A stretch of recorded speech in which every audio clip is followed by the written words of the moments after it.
Reflecting Christ, a devotional by Ellen G. White. The contrast between John and Judas, March 21st. He that hath the Son hath life, and he that hath not the Son of God hath not life.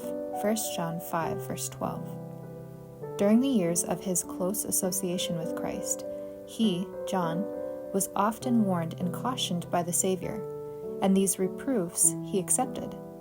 As the character of the Divine One was manifested to him, John saw his own deficiencies and was humbled by the revelation.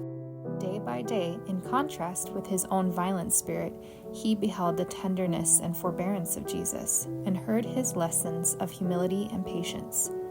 Day by day, his heart was drawn out to Christ until he lost sight of self in love for his Master. The power and tenderness, the majesty and meekness, the strength and patience that he saw in the daily life of the Son of God filled his soul with admiration. He yielded his resentful, ambitious temper to the molding power of Christ, and the divine love wrought in him a transformation of character. In striking contrast to the sanctification worked out in the life of John is the experience of his fellow disciple, Judas. Like his associate, Judas professed to be a disciple of Christ, but he possessed only a form of godliness. He was not insensible to the beauty of the character of Christ, and often, as he listened to the Savior's words, conviction came to him, but he would not humble his heart or confess his sins. John warred earnestly against his faults, but Judas violated his conscience and yielded to temptation, fastening upon himself more securely his habits of evil. The practice of the truths that Christ taught was at variance with his desires and purposes, and he could not bring himself to yield his ideas in order to receive wisdom from heaven. Instead of walking in the light, he chose to walk in darkness.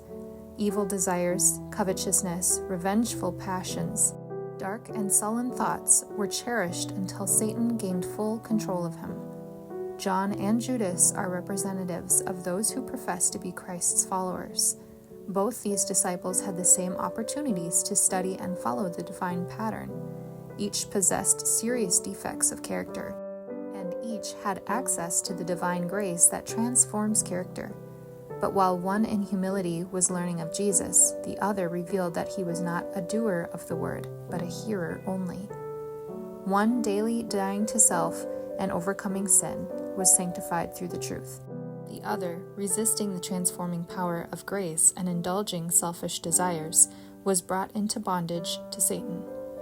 There may be marked defects in the character of an individual, yet when he becomes a true disciple of Christ, the power of divine grace transforms and sanctifies him.